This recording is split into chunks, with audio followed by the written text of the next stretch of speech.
Hello and welcome to Arcane's Gaming Through the Ages. All you excited gamers out there, this episode focuses on the Nintendo Switch, specifically the family, specifically the Nintendo Switch Lite. So the Nintendo Switch Lite is basically a dedicated handheld gaming version of the Nintendo Switch. It came out around 2019, and it's definitely my personal favorite. Um, and it's one that I definitely use for a lot of games that um, that I play currently, and it's definitely something.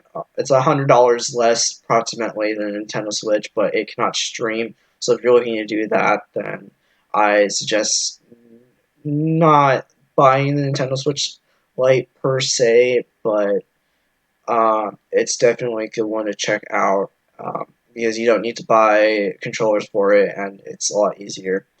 But yeah. So anyway, with the Nintendo Switch Lite, um, it does not come with a case or anything. It just comes how it is. So um, as you can see, it's here.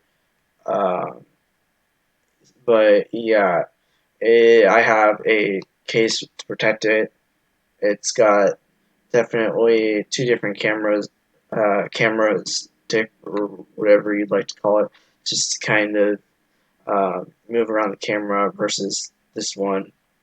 Um, this one just moves your character around. You have the plus controls, and then you have the normal X and Y and uh, A and B controls. But yeah, when you get it, it does not come with any games. Um, so yeah, what you'll notice about it is the fact that um, the first thing you'll start to notice is that there's the game slot. There's the little kind of controls, the L and ZL, um, R and ZR. I honestly don't know why they call them ZR or ZL, but they're just the back little controls for special game. You'll also notice that if you've never played a part of the Nintendo family, um, for the Nintendo Switch or anything like that, you'll notice that there's this little thing. It's to kind of take pictures in it, the games, or if you hold it for a few seconds, you'll record a 30-second video, um, which is the cheapest way of streaming this. Um, but yeah, and as you'll notice that there's the home button, which is common to like every single console, pretty much. Um, and then you'll notice that it marks it too. So there, if you look very closely, there's on here. I probably can't see it, but there's the game card, and then there's the SD card. It supports micro SD cards. So if you have like a 32 gigabyte card and just for temporary storage, then definitely work.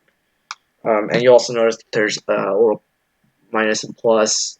You don't really need them, but they are to access some menus and stuff in game.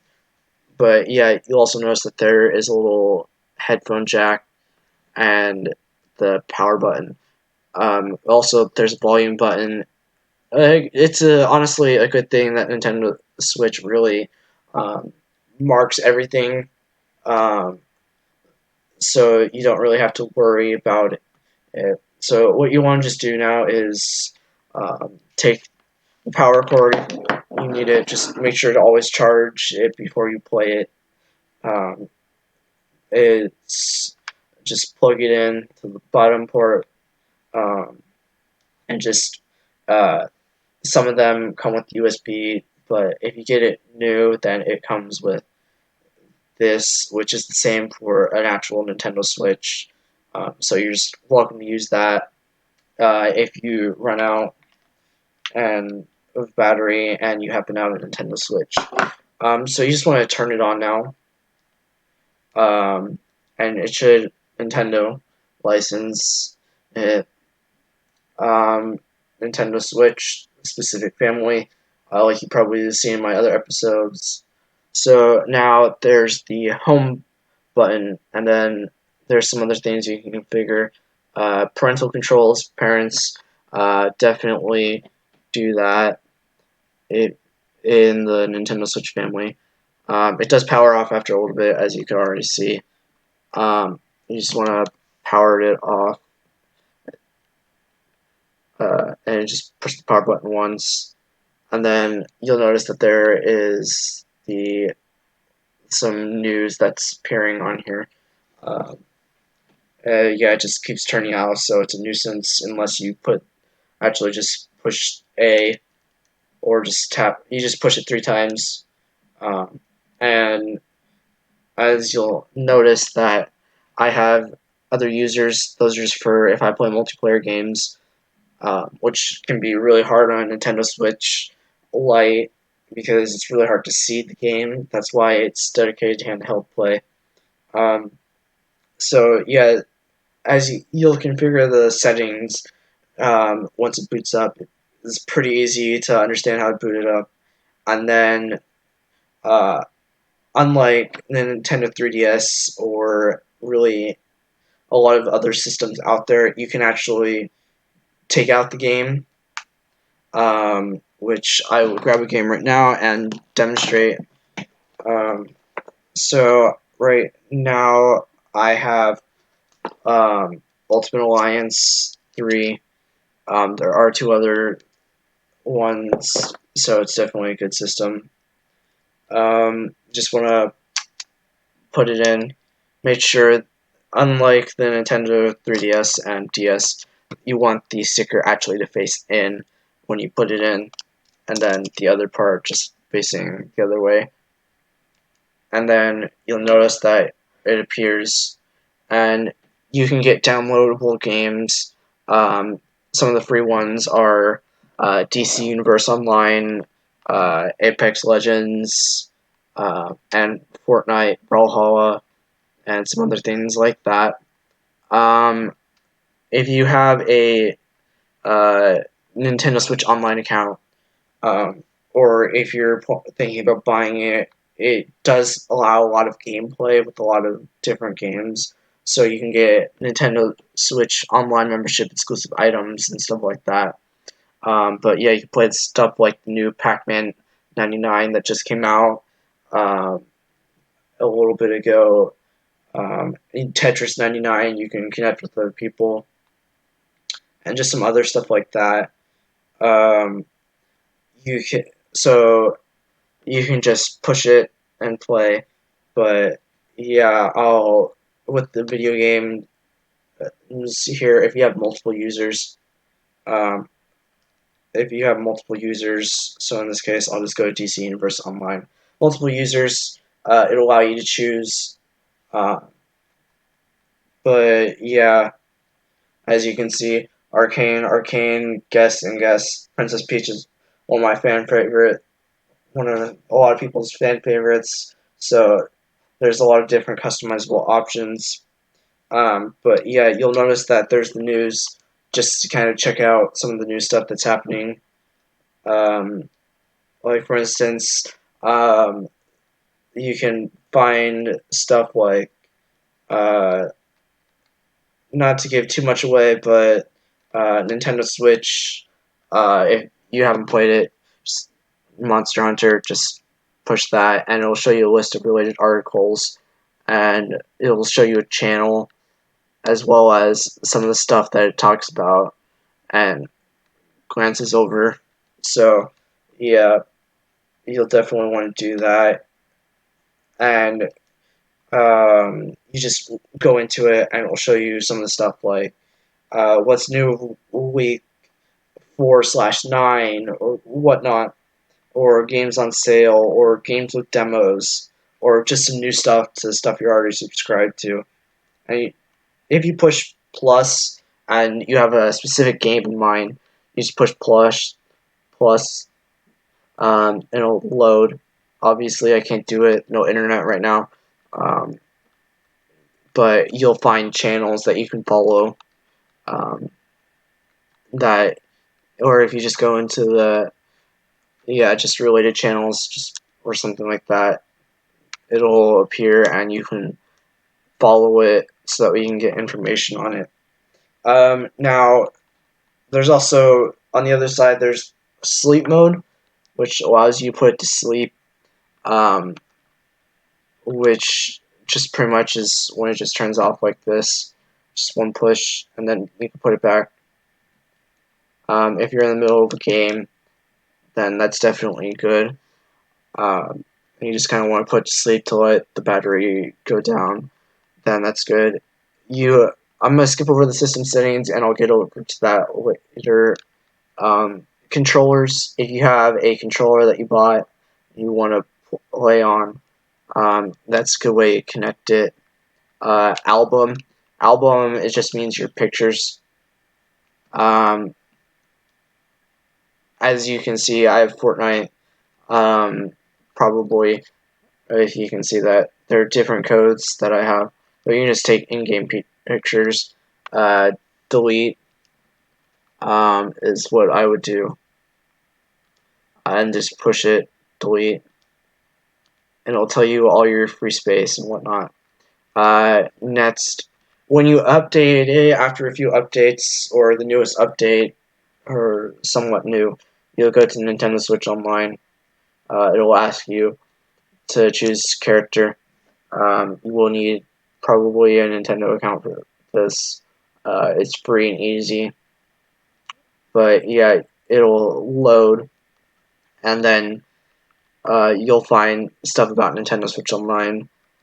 Then there's the Nintendo Eshop, which is the little shopping bag.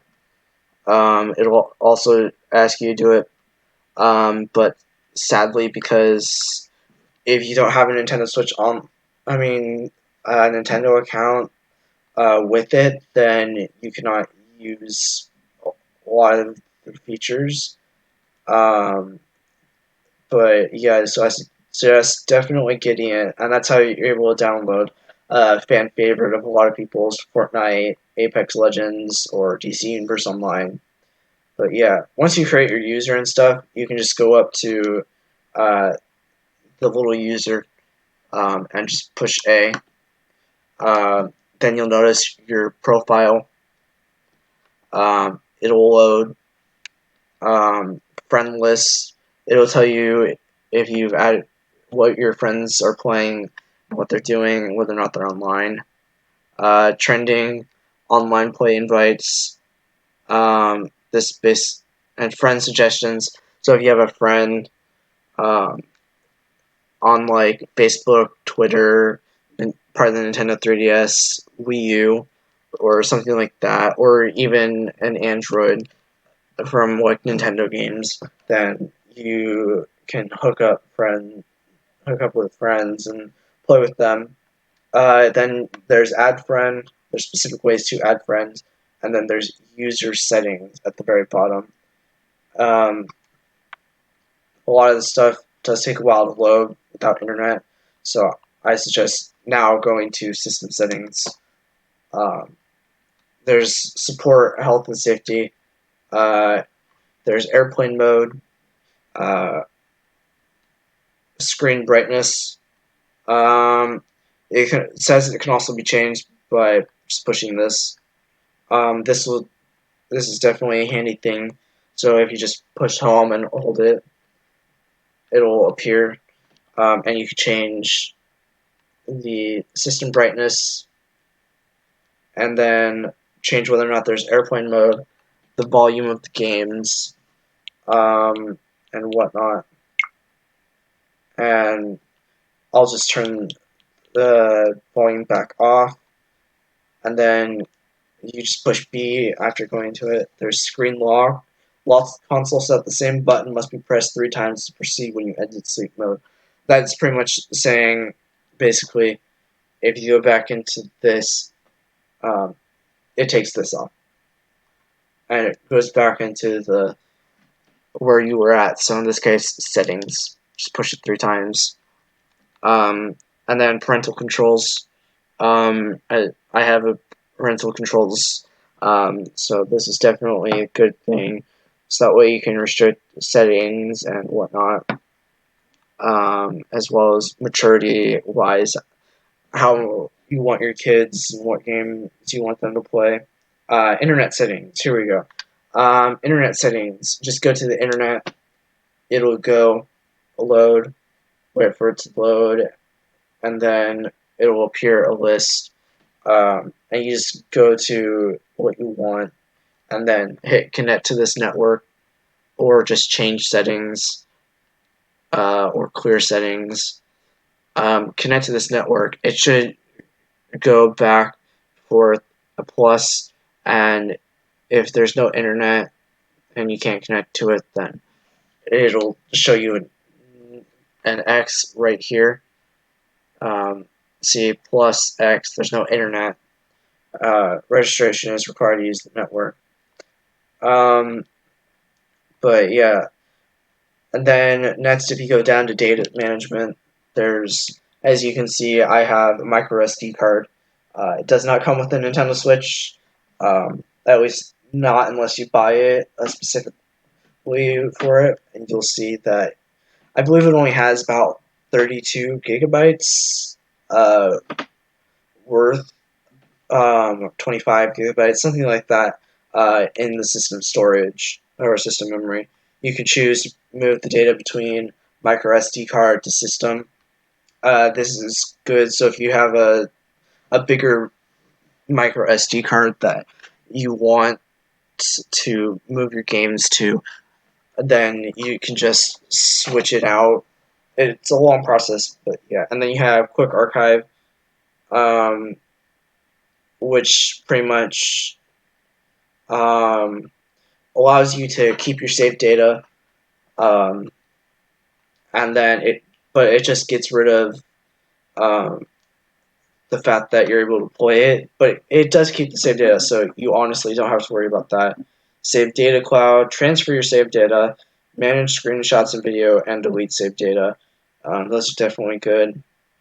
Uh, if you don't want a game and you're getting rid of it, or if you still want to keep the game, you can just move it to the free space, and by using Quick Archive, but you're just getting rid of it. Uh, then it doesn't take up any room until you buy it or put it back in, and then you just have to re-download it. And then onto users. Users, as you can see, I have 4. You can change the order, so just pretty much change the order of who's where. Add a user. This is good, so if you have like multiple people, or if you're playing a multiplayer game, then you can add that. Transfer your user data. It allows you to communicate with another console, transfer the information and save data for a specific user. Create and edit a Mii. Mii's are a wonderful way to express yourself, so go ahead and do that. And Amiibo, which I'll cover in another video, and so just make sure to look for that. You can delete the saved data for it, reset the Amiibo, register owner name, and then you can choose themes. Unlike the 3DS, I don't actually know how to switch the theme.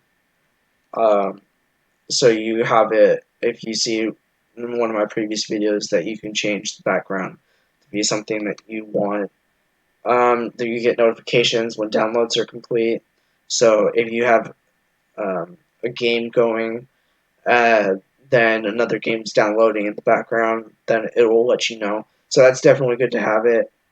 And there's friend notifications to allow you when your friends are on, alarm notifications, notification sounds, definitely good. Auto sleep, so I have it for 10 minutes after it's off. Been nothing, then yeah, it falls back to sleep. And then controllers, this allows you to change your controllers, and then system. So like I was saying before, system update. This is system update 12. 12.0.0. That's the one that has Nintendo Switch Online. That little icon that I showed you before. Console's nickname, I named it Arcane Switch. You can choose what you can turn on, whether or not you want your console battery percentage to show. So I don't have it very loud, and other things like USB keyboard does not mean you actually have to connect a USB keyboard. It just shows you that what it appears as when you enter the keyboard, and other things as well. Uh, um, there's also in the system there is when you first boot up your Nintendo Switch, then um, you'll have the language region and the date and time. So yeah, you can change that. But yeah, as you can see, now that I'm in there, as I was saying before, parental controls, definitely something to look out for on your parents, for your parents, and for all you parents out there. Is definitely a good thing to get. Um, so now you just want to enter the game, whatever one you want after plugging it in, and then um, you just go back. Just go into whatever user you want. And every game has its own different user data, so I would definitely recommend doing that. So when you get into the game, you actually push plus as it says in the menu, and you'll see something pop up. This is software information, software update. Um, as soon as you get access to the internet on this, then it should automatically update some of the stuff. Um, and then you can manage software, delete it, software, and save data cloud. So basically, this will show you what users have played this and if there is any saved data for these users. So in this case, I'm the only one that has it for those users. And then my Nintendo Rewards program. So if you have a Nintendo account, then this is definitely good because you can receive my Nintendo Gold points, which will allow you to have be able to buy stuff. You can still buy stuff, but you get a certain amount of gold points um, to be able to buy stuff for like in-game items um, through the Nintendo Eshop. And it says here you receive my Nintendo Gold points when you purchase software. Earn gold points, game card version only. Gold points for physical Nintendo Switch software can only be claimed within 1 year of the game's original release date. So that's definitely something to watch out for when buying new games, is to be able to get that. Gold points will be issued automatically for eligible digital purchases and redemption of eligible download codes. But yeah, you can go to mynintendo.com and just sign up for it, and it'll definitely be cool to get. Um, but yeah, now that I've covered all of it, um, if there's any more questions that you want for more, like a previous video that I put up, or just for me to retouch over some things, then make sure to put in comments about if you want like a specific game cheat or something. I will try my hardest to be able to do that, and I'll take it into deep consideration. Um, and make sure to hit like and subscribe to my channel. Um, Thank you so much. Um, so I hope you guys enjoyed it. Just remember to like and subscribe.